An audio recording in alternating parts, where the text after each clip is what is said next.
You ever hear someone laugh at a gun, call it cheap, call it ugly, say no way that thing's outselling a Glock? Yep, I heard that too. And yet, here we are in 2025 and the tables have turned. Some of the very pistols that gun snobs dismissed are now flying off shelves faster than Glocks themselves. Why, you ask? Well, it's not because they're perfect, it's because they solved problems Glock never addressed. They fixed grip issues, added optics-ready cunts, gave you better triggers, higher capacity, and in some cases, did it all under 400 bucks. Today, we're looking at the underdogs, the pistol that took away all the hate and then quietly took over. You're about to see 11 handguns that are dominating the 2025 market, and every single one of them is outselling expectations, haters, and sometimes even Glock itself. And no, I'm not talking about myths. I'm talking about real sales data, dealer shortages, range favorites, and guns that are now on everybody's carry list. Let's get into this.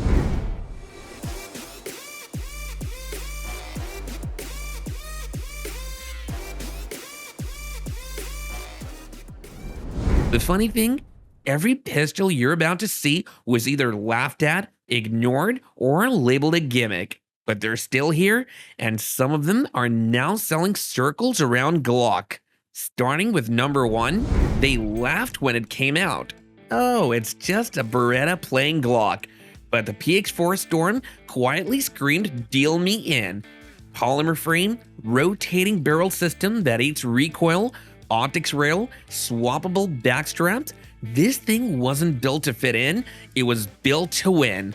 The weight sits just shy of 28 ounces unloaded in full size, and it runs 9mm, 40 S&W, or 45 ACP depending on which flavor you pick. Capacity, up to 17 plus 1 in 9mm. And then, boom! While most mocked it for being just another Beretta, shooters found the recoil so soft it felt wrong. Reviewers drilled 2-inch groups at 25 yards with standard ammo. This gun didn't just survive the shot loop, it owned it. And as the hype around clones and legacy pistols grew, the PX4 Storm started making sense to people who cared about performance and value. So the next time someone says, "Why aren't you carrying a Glock?" show them this. Because the winner now comes from the corner they didn't expect. When the P10C first dropped, most folks shrugged it off. Another plastic striker gun, they said. CZ should stick to steel. Mocked as just a wannabe sitting in Glock shadow. Then the shooter started running it, and that shadow disappeared quick. The grip locked in like a vice, the trigger broke clean, and the recoil felt tame enough to run mag after mag without fighting the sight. It didn't need flash and didn't even need hype. It just worked every damn time. Word spread quick, and by the time the forums caught on, shelves were already empty. This isn't a safe queen or a brag piece. It's a workhorse.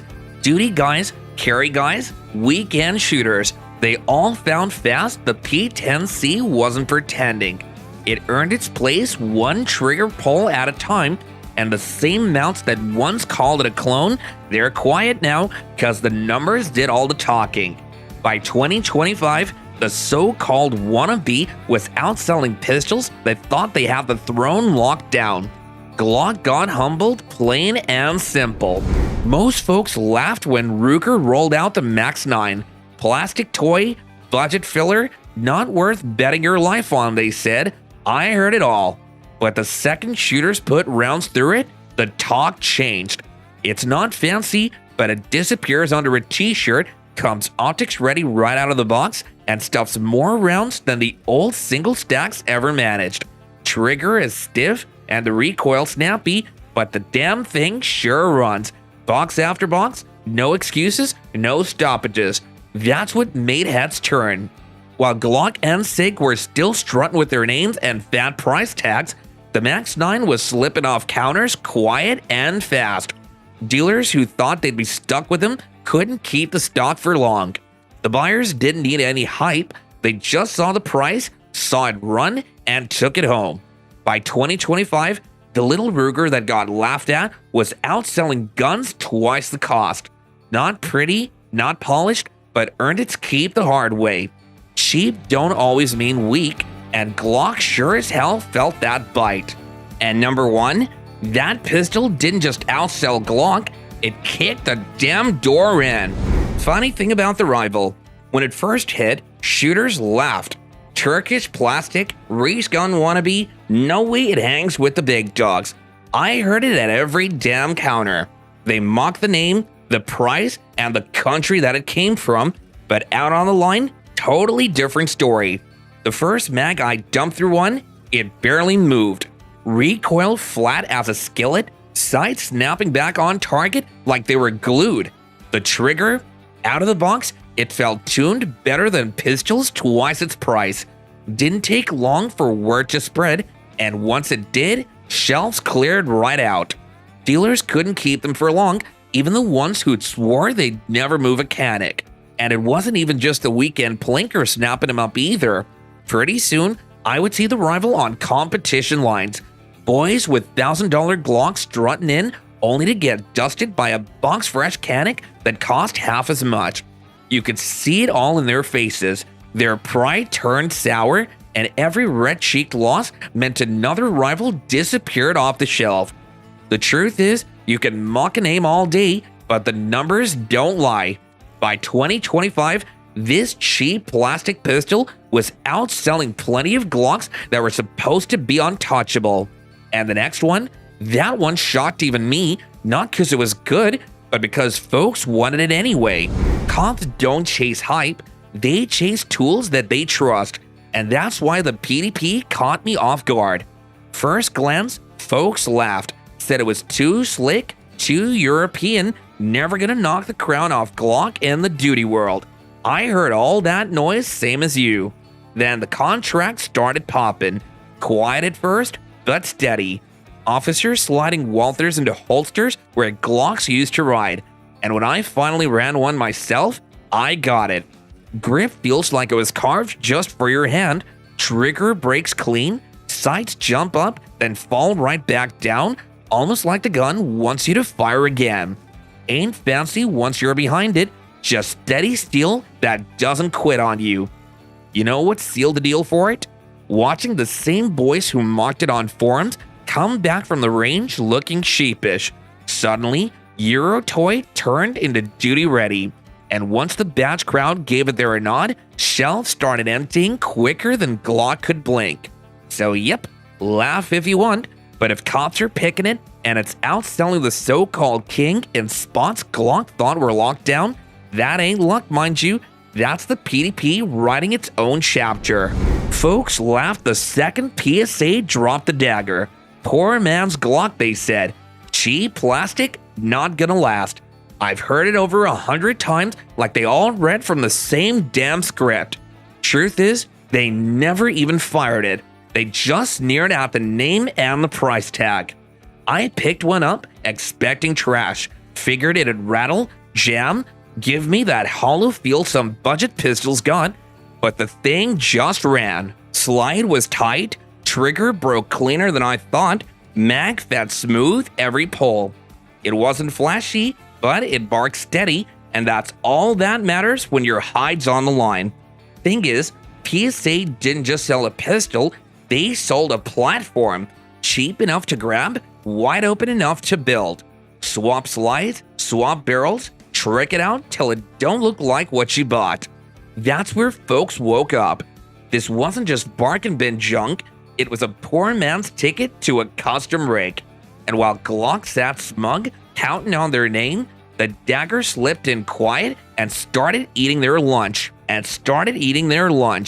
Mocked it first, sure, but by 2025, shelves were empty and more than a few Glocks sat unsold.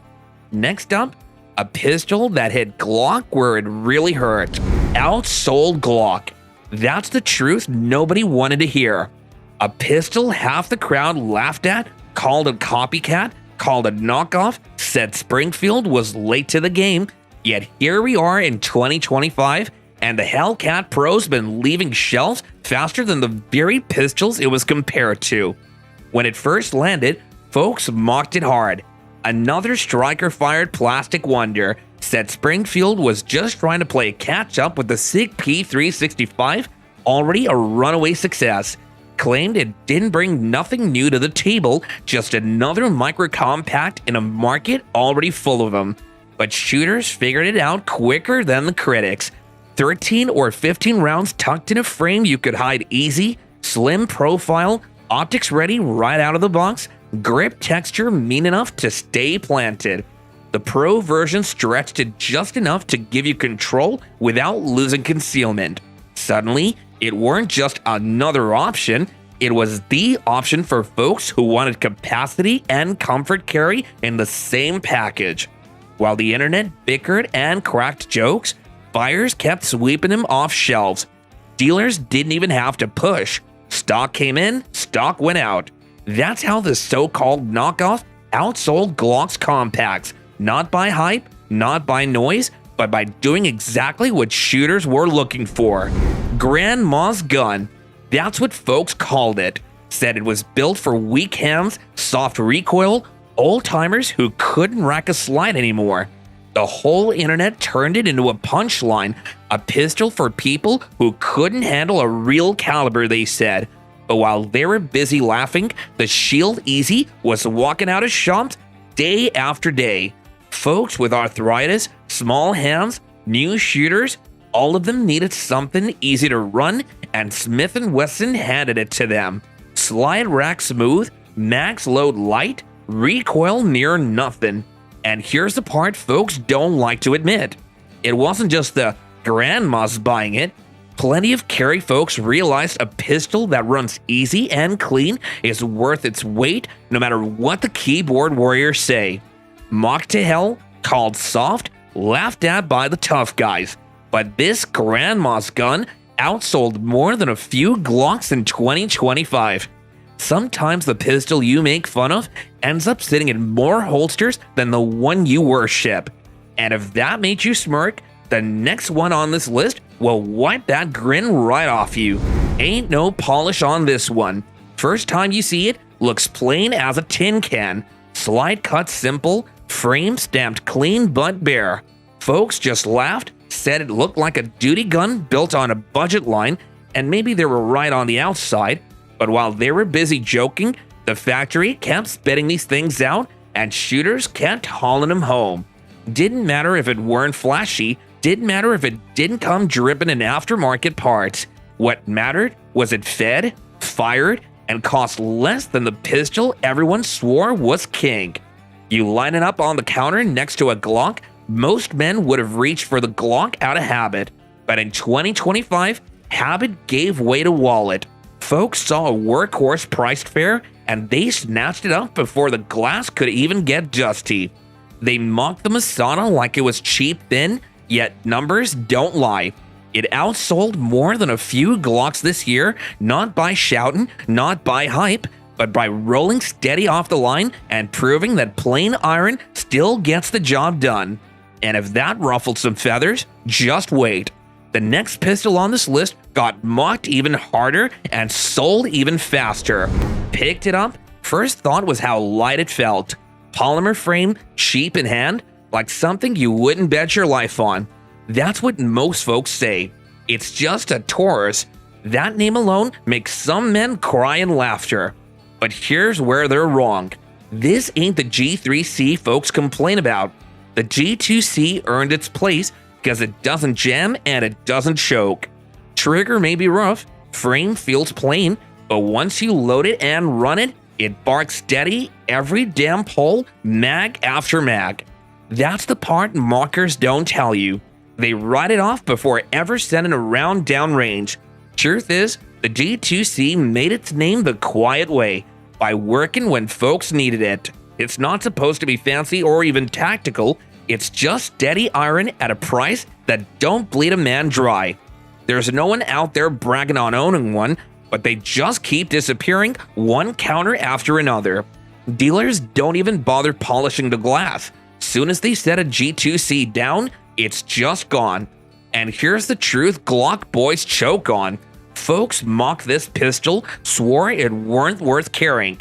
Yet more hands are wrapping around this little Taurus today than some of those big names ever dreamed. Cheap or not, ugly or not, it's the pistol that slipped past all that laughter and took the crown right from under their noses. This one. Whole damn generation carried it. Army boys, cops, hell, you couldn't look a movie poster in the 90s without seeing one of these Berettas staring back at you. Folks swore by it, called it the sidearm of America, but time is really cruel. By now, in 2025, folks look at it and chuckle, too heavy, too long, old as dirt. Young shooters don't want nothing to do with it. They call it their daddy's gun, not theirs. Dealers keep one or two behind the glass, and half the kids walk right past it like it's a museum piece. But the thing is, it still runs. Steel frame soaks up the recoil, slide glides back and forth smooth as butter, and mags feed without fuss. You squeeze that trigger, it does what it's always done. Not quick, not light, but it damn sure fires whenever you need it to. Ain't nobody buying it to show off. Folks grab it quiet, almost sheepish, like they know they're taking home a piece of history that just refuses to kick the bucket. And while the internet keeps laughing, gun counters keep emptying. And here's the part the Glock boys don't like. This old mule, laughed at, called a relic, outsold more than a few of their compacts this year. And if that stung, wait till you see the next entry. That'll rattle even more cages. A pistol this slim had no business carrying 17 rounds, yet here it is. SIG went and stuffed full-size fighting iron into the frame of a carry gun, and that's what turned heads. Folks didn't believe it at first. Hell, some still don't. Of course, the talkers had plenty to say. It ain't a real P365. It's too big, too heavy, too gimmicky. Same voices that mocked it online are the ones who never laid a hand on it. Truth is, SIG weren't trying to build another pocket pistol. They built this for men who wanted to carry small but still hit hard. That comp ain't just window dressing neither. Watch the sights. They climb soft, fall back fast. You get follow-ups near as flat as a race gun, but the pistol still disappears under a t-shirt. There was one fella who swore he'd never trade his old 365. A month later, he's packing the X macro every day. Said it rode light, but fought heavy, and he weren't going back. They mocked it at first, sure, but this pistol outsold Glock's compact by showing what carry guns can really be. Small enough to hide, mean enough to end the fight. Now here's a pistol folks were quick to spit on. Turkish plastic they called it, said it was trying too hard to be a Glock and nothing more than a knockoff for fellers who couldn't afford the real deal.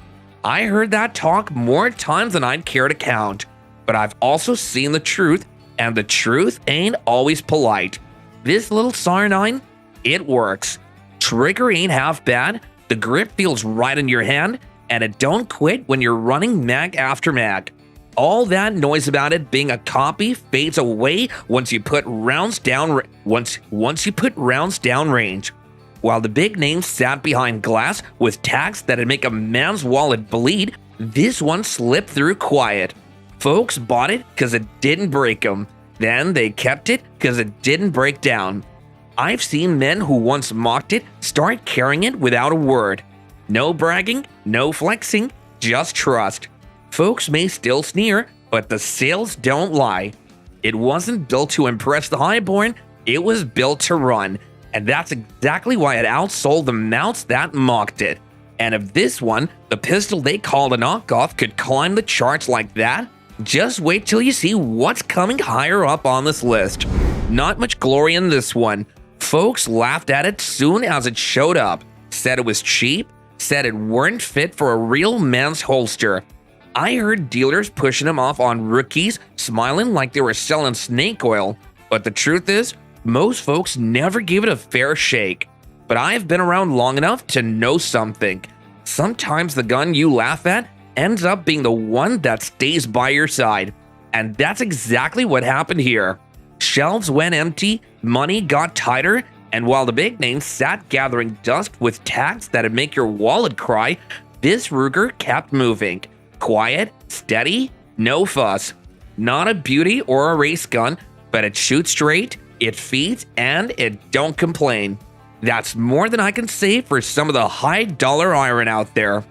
I've seen a young feller pull one out at the range. Boys snickered behind him till he ran box after box without stopping. By the end, they weren't laughing anymore. It ain't the hero anyone asked for, but it definitely outsold names twice its price, because sometimes plain steel with a fair sticker beats all the shiny promises in the world. At the range, you can spot it easy. Old boy down the line, sleeves rolled, steel frame CZ in his hands. Doesn't say a word, doesn't need to. He's been shooting this thing since before half the crowd even knew what a striker-fired pistol really was. Folks online still laugh at it. Heavy, outdated, why carry that? Same tired lines. But while the noise rolls in, dealers keep moving them. One of these gets sets in the glass and it disappears before you even know it. No ad campaign, no hype train. Just a gun that's been proving itself for decades, and 2025 proves something else. While Glock fans barked, the sales told a different story. This slab of Czech steel outsold more than a few pistols that thought they owned the crown. It didn't need to chase respect. The 75B already earned it. So, what changed? Simple. People stopped buying logos and started buying results. These pistols prove themselves at the range in real carry situations and in the hands of folks who don't care what the experts say. Some still won't admit it, but Glock got caught slipping, and these underdogs seized the moment. If there's one thing this list proves, it's that in 2025, innovation, comfort, and real-world trust will beat legacy every time. I'm Steve from Guns N' Roses, and I'll see you next time.